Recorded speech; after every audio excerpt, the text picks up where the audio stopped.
مولانا طارق جمیل صاحب کے بیٹے کی خودکشی کی افسوسناک خبر ہم سب نے سن لی ہے۔ سب سے پہلے تو ہم مولانا سے اور آپ کے دیگر عزیز و اقارب سے تعزیت کرتے ہیں۔ اللہ تعالیٰ آپ سب کو صبر جمیل عطا فرمائے۔ دوسری گزارش میں نے آپ سب سے کرنی ہے کہ اگر ہم کسی کے دکھ میں شریک نہیں نہ ہو سکتے، اس کے دکھ میں کمی کا باعث نہیں بن سکتے، تو ہمیں اس کے دکھ کو بڑھانا بھی نہیں چاہیے۔ مختلف قیاس آرائیاں کر کے، تان و تشنیع کے تیر برسا کر ہمیں اس کے دکھ میں اضافہ بھی نہیں کرنا چاہیے۔ مولانا کے بیٹے نے میڈیا پر آ کر جب یہ کہہ دیا ہے کہ ہمارا بھائی ذہنی طور پر ڈپریشن کا شکار تھا اور کافی عرصے سے تھا اور اس کا ہائی لیول کا علاج ہو رہا تھا لیکن افاقہ نہیں ہو رہا تھا، تو بالآخر اس سے یہ فعل سرزد ہوا ہے۔ لہٰذا اب ہمیں قیاس آرائیاں نہیں کرنی چاہیے۔ البتہ جو اوریجنل سوالات ہیں، جو ہو رہے ہیں یا ہونے چاہیے یا ہو سکتے ہیں، اس حوالے سے ضرور اہل علم روشنی بھی ڈالیں، لوگوں کی ذہن سازی بھی کریں۔ انہی سوالات میں سے چند سوالات میں آپ کے سامنے پیش کرتا ہوں اور ان کے مختصر سے جوابات آپ کے سامنے پیش کرتا ہوں۔ پہلا سوال یہ ہے کہ خودکشی کا حکم کیا ہے؟ خودکشی کرنے والے کا سٹیٹس اور اس کی حیثیت کیا ہے؟ اور دوسرا سوال یہ ہے، کیا خودکشی کرنے والے کا نماز جنازہ پڑھا جائے گا یا نہیں پڑھا جائے گا؟ اور تیسرا سوال یہ ہے کہ کیا خودکشی کرنے والا ہمیشہ جہنم میں رہے گا یا کبھی وہ اپنے کیے کی سزا بھگت کر جنت میں بھی جا سکے گا؟ تو سب سے پہلا سوال، خودکشی کا حکم کیا ہے؟ قرآن مجید میں اللہ رب العزت نے سورۃ النساء آیت نمبر 29 میں فرمایا وَلَا تَقْتُلُوا أَنفُسَكُمْ، اپنے آپ کو قتل نہ کرو۔ اس آیت کے ذیل میں تقریباً اکثر مفسرین نے لکھا ہے کہ یہ آیت اپنے آپ کو قتل کرنے یعنی خودکشی کی ممانعت کی دلیل شرعی ہے، یعنی خودکشی کرنا حرام فعل ہے۔ اسی سے اگلا مسئلہ بھی حل ہو گیا کہ خودکشی کرنے والے کا سٹیٹس اور حیثیت کیا ہے۔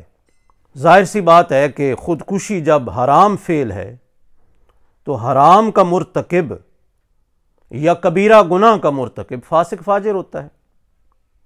یعنی خودکشی کرنے والا بے ایمان نہیں، غیر مسلم نہیں، بلکہ فاسق فاجر حرام کا مرتکب ہے۔ اس جواب سے دوسرے سوال کا جواب بھی سمجھ میں آ جاتا ہے کہ جب خودکشی کرنا فعل حرام ہے تو حرام فعل کے مرتکب یا کبیرہ گناہ کے مرتکب کا نماز جنازہ پڑھا جائے گا، اس لیے کہ سوائے چند جرائم کے جن میں خودکشی نہیں ہے، سوائے چند جرائم کے ہر مسلمان، چاہے وہ گنہگار ہو چاہے وہ نیکوکار ہو، جیسا کیسا بھی ہو، اس کا جنازہ پڑھا جائے گا۔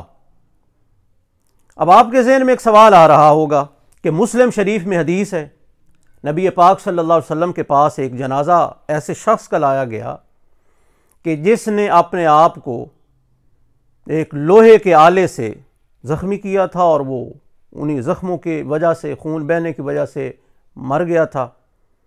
فلم یصلی علیہ، حضور نے اس پر نماز جنازہ نہیں پڑھا۔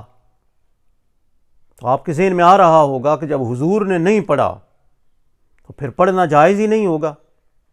تو میں عموماً آپ حضرات سے گزارش کرتا رہتا ہوں کہ فقہاء یا مجتہدین یا ماہرین دین جو ہیں، ان کی خاصیت یہ تھی کہ وہ دین کے پورے چیپٹر کو جانتے تھے، پورے کے پورے دلائل، کسی بھی مسئلے پر پورے دلائل ان کے مد نظر ہوتے تھے۔ اس کے باوجود وہ خداداد صلاحیت یا ملکہ جو فقاہت کی صورت میں انہیں عطا ہوا تھا، اس سے وہ فیصلہ کرتے تھے کہ اب اس مسئلے میں حرف آخر کیا ہے۔ خودکشی کرنے والے کے نماز جنازہ کے بارے میں اکثر فقہا کی رائے یہ ہے کہ اس کا نماز جنازہ پڑھا جائے گا۔ نبی پاک علیہ الصلوۃ والسلام نے جو خودکشی کرنے والے کا جنازہ نہیں پڑھا، اس کی وجہ یہ بتلانا ہے کہ خودکشی بہت بڑا جرم ہے۔ جیسے آپ علیہ الصلوۃ والسلام نے مکروز کا نماز جنازہ نہیں پڑھایا، وہ احادیث میں ہے، یہ بتلانے کے لیے کہ قرضہ بہت بڑی لعنت ہے، نحوست ہے، گناہ ہے کہ بندہ قرضے کی حالت میں مر جائے، اتارنے کی کوشش بھی نہ کرے۔ ایسے ہی خودکشی بڑا جرم ہے، ایک بہت بڑا نحوست کا عمل ہے، بڑا لعنت والا عمل ہے، تو اس کی برائی بتلانا مقصود تھا۔ یہی وجہ ہے کہ فقہا نے لکھا ہے کہ حضور نے صحابہ کو منع نہیں فرمایا۔ اگر خودکشی کرنے والے کا جنازہ جائز ہی نہ ہوتا تو حضور صحابہ کرام کو منع فرما دیتے۔ حضور صلی اللہ علیہ وسلم کا صحابہ کرام کو منع نہ کرنا اس بات کی دلیل ہے کہ خودکشی کرنے والا گو گنہگار ہے، کبیرہ کا مرتکب ہے، حرام فعل کا مرتکب ہے، پھر بھی مسلمان ہے، اس کا نماز جنازہ پڑھا جائے گا۔ اور اسی دوسرے سوال کے جواب سے تیسرے سوال کا جواب بھی سمجھ میں آ جاتا ہے کہ خودکشی کرنے والا جہنم میں جائے گا یا کبھی گناہ کی سزا بھگتنے کے بعد جنت میں بھی جائے گا۔ تو گزارش یہ ہے، جب وہ مسلمان ہے، جب اس مسلمان کا جنازہ بھی پڑھا گیا ہے، گو مقتدا لوگ نہ بھی پڑھیں تو بہرحال جنازہ تو پڑھا جائے گا، مسلمان بھی ہے، جنازہ بھی پڑھا جائے گا، تو کبھی نہ کبھی وہ جہنم سے نکل کر جنت میں بھی داخل ہوگا۔ اب آپ کہیں گے جناب احادیث میں تو آتا ہے کہ وہ ہمیشہ ہمیشہ جہنم میں جائے گا، تو یاد رکھیں ماہرین نے ان احادیث کے دو جواب دیے ہیں۔ پہلا جواب یہ دیا ہے کہ یہ احادیث اس صورت پر محمول ہیں جب کوئی شخص خودکشی کو جائز سمجھتے ہوئے کرے، تو اب تو ظاہر سی بات ہے اس نے شریعت کا انکار کیا ہے، اس نے قرآن و سنت کا انکار کیا، جو کہ کفر ہے۔ یہ جو احادیث میں خالداً مخلداً کے الفاظ ہیں کہ وہ ہمیشہ ہمیشہ جہنم میں رہے گا، تو خالداً کا ایک معنی ہمیشہ ہے اور ایک معنی مدت طویل بھی ہے۔ یعنی اب ان احادیث کا مفہوم یہ ہوا کہ خودکشی کرنے والا طویل مدت جہنم کی آگ میں جلے گا، لیکن بالآخر اللہ رب العزت اس پر مہربانی کرتے ہوئے اس کے اسلام کی وجہ سے، اس کے ایمان کی وجہ سے جو کہ اس کے دل میں ہے، اللہ تعالیٰ اس کو جہنم سے نکالیں گے۔ اور اس پر دلیل میں آپ کو ایک حدیث سناتا ہوں جو کہ صحیح مسلم میں ہے۔ حضرت طفیل ابن عمرو دوسی رضی اللہ تعالیٰ عنہ مشہور صحابی ہیں، وہ فرماتے ہیں کہ ہم دو ساتھیوں نے ہجرت کی اکٹھے، تو میرا جو دوسرا ساتھی ہے وہ بیمار ہو گیا، اور بیماری اس قدر بڑی کہ ٹھیک ہونے کا نام ہی نہیں لے رہی۔ بالآخر اس شخص نے اپنے ہاتھوں کو کاٹ لیا اور خون بہہ جانے کی وجہ سے اس کی موت ہو گئی۔ طفیل بن عمرو دوسی رضی اللہ تعالیٰ عنہ فرماتے ہیں کہ وہ مجھے بہت اچھی حالت میں خواب میں ملا، لیکن اس نے اپنے ہاتھ لپیٹے ہوئے تھے، تو میں نے اس سے پوچھا ما صنع بک ربک، آپ کے رب نے آپ کے ساتھ کیا معاملہ کیا ہے؟ تو اس نے کہا غفر لی بہجرتی، کہ جو میں نے ہجرت کی تھی اس ہجرت کی وجہ سے اللہ تعالیٰ نے مجھے معاف کر دیا۔ پھر میں نے کہا اسے کہ یہ تو نے ہاتھ کیوں چھپائے ہوئے ہیں؟ تو میرا وہ ساتھی جس نے میرے ساتھ ہجرت کی تھی وہ کہنے لگا کہ اللہ تعالیٰ نے فرمایا جن ہاتھوں کو تو نے خود بگاڑا ہے اسے میں نے نہیں سنوارنا، لہٰذا اسی حالت میں میں لیے پھرتا ہوں۔ طفیل بن عمرو دوسی رضی اللہ تعالیٰ فرماتے ہیں کہ میں نے یہ قصہ حضور کو سنایا، یہ خواب میں نے حضور کو سنایا۔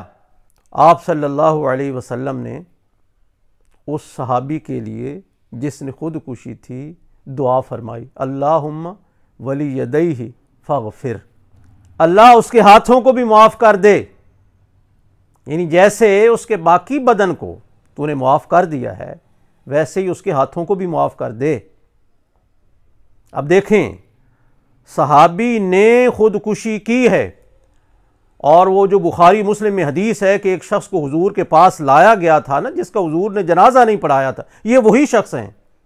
تو حضور نے جنازہ نہیں پڑھایا، صحابہ نے پڑھا ہے، اللہ تعالیٰ نے معاف کر دیا، اور اس معافی کی خبر بھی دی، اور اللہ نے اسی صحابی کے لیے حضور سے دعا بھی کروائی ہے، اللہم ولی یدیہ فاغفر، اللہ اس نے ہاتھوں بھی معاف کر دے۔ معلوم ہوا کہ خودکشی کرنے والا اگر خودکشی کو جائز سمجھ کر نہ کرے تو اللہ تعالیٰ اسے کبھی نہ کبھی معاف فرما دیں گے۔ اب آتے ہیں ہم ایک اور مسئلے کی طرف، وہ بھی بڑا اہم ہے، کہ کیا ذہنی ڈپریشن کا شکار شخص جس کی ڈپریشن جنون کی حد تک پہنچی ہوئی ہو، کیا اس کے بارے میں بھی وہی احکامات ہیں جو ایک نارمل شخص کے بارے میں احکامات ہیں؟ تو جواب ہے نہیں۔ احادیث کی اکثر کتب میں یہ حدیث ہے، مشہور حدیث ہے، رفع القلم عن ثلاث، 3 قسم کے لوگوں سے قلم اٹھا لیا گیا ہے، یعنی ان کی برائیاں نہیں لکھی جاتی۔ نمبر 1، بچہ جب تک بالغ نہ ہو جائے۔ نمبر 2، سویا ہوا شخص جب تک جاگ نہ جائے۔ نمبر 3، مجنون جب تک وہ ٹھیک نہ ہو جائے۔ یعنی یہ 3 قسم کے افراد وہ ہیں کہ ان کا جرم شمار ہی نہیں ہوتا، بلکہ اس میں بڑی تفصیل ہے۔ مثال کے طور پر مجنون ہے، وہ طلاق دیتا ہے حالت جنون میں، اس کی طلاق واقع نہیں ہوگی، اطاق واقع نہیں ہوگا، دیگر اس کے جتنے بھی معاملات ہیں جو وہ کرتا ہے اس حالت میں، ان میں سے کوئی معاملہ نافذ نہیں ہوتا، اور ہونا بھی نہیں چاہیے۔ یہ تقاضائے عقل کے بھی خلاف ہے۔ اب میری آپ سے گزارش یہ ہے کہ مولانا کا بیٹا ڈپریشن کے اس مقام پر تھا کہ اسے سمجھ ہی نہیں آ رہی تھی، تو جب اللہ کی طرف سے، اس کے رسول کی طرف سے یہ وضاحت موجود ہے کہ ایسے لوگ مرفوع القلم ہیں، تو پھر ہم کون ہوتے ہیں ان کے بارے میں فیصلہ کرنے والے؟